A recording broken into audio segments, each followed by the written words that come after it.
Alrighty, guys. Okay, we're working on a 2017 Chevy 4500, or same thing applies to an Isuzu NPR. We were doing a brake booster. That's the old brake booster. That's the new brake booster. If you are novice mechanic, I can change my brakes. Don't do this shit. Take it into the shop. It's worth it.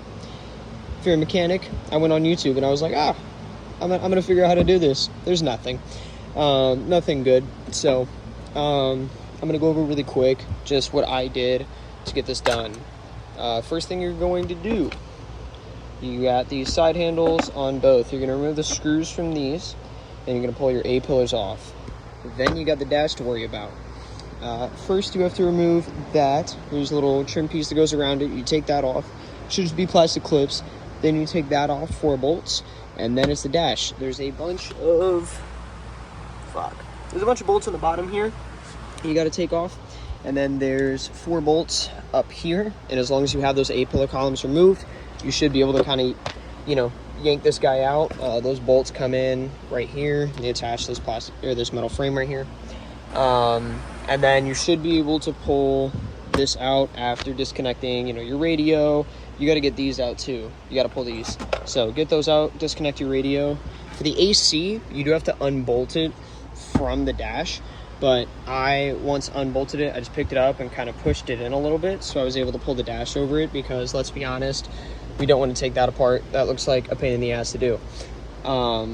So pull the dash off, get it out of here. Only reason I can't get it out of the truck is because I got a salt kit on it, so this wiring piece doesn't fit through here, and I didn't feel like rewiring it, so it's out of the way.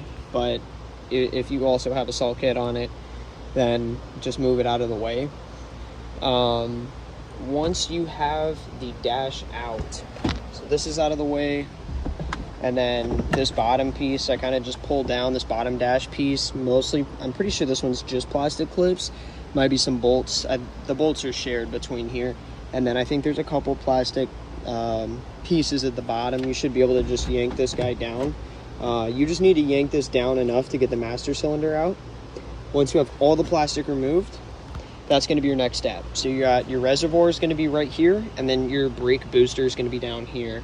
You're going to remove the 4 bolts, which are the ones right here. You're going to remove these guys to get access to be able to pull this off. You're going to have to remove, there's another brake fluid line that you're going to have to take off. And then there's 2 hard lines that go, one here and then one right here. Those are going to be these guys right here. You don't have to remove this. You don't have to, take this piece off or anything. Just disconnect those 2, and then disconnect this from the reservoir. And then the reservoir is going to be, there's going to be one here, and then there is a mounting bracket that's going to go here. And so you're going to have to take the nut off here, and then that bolt off here. You should be able to take off your brake reservoir, which is right there. And then you should be able to pull your brake booster, all the lines out. It's a pain to get to everything, but it's a pain kind of to get to these bolts. The 4 bolts in the back are a lot harder to get to. Once you have that out, you're gonna have to pull the steering column, or you might have to pull the steering column before this. Honestly, I don't remember, but if you can't pull this out before you get the steering column out, you're gonna have to pull the steering column. For the steering column, there's gonna be, here, I'll do this.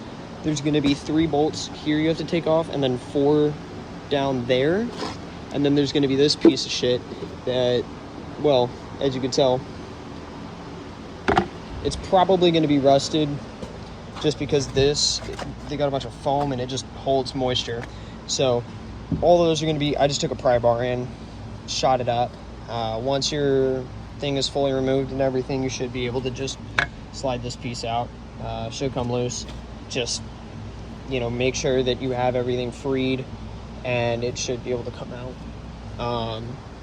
Once you have the steering column removed, then it's on to taking off this bracket.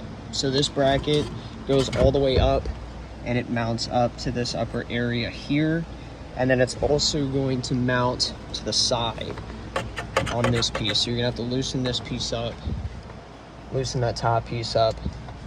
You should be able to take that off.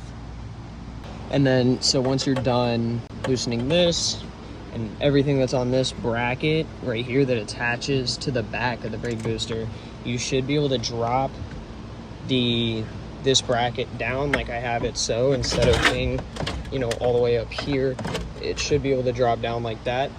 And then you will get access to these 4 bolts, and mainly this bolt. You can take these 4 off before you drop this bracket. You will not be able to take this off. And then with this, you're just going to loosen this piece all the way till it gets to the bottom, and then you just keep loosening, and this stem will turn in. For install, I just took my vice grips and twisted it, because there's no bolt head to like twist this piece. So I just took vice grips and spun it around, was a little gentle, got this in, and pretty much everything's just going to be, you know, the exact opposite.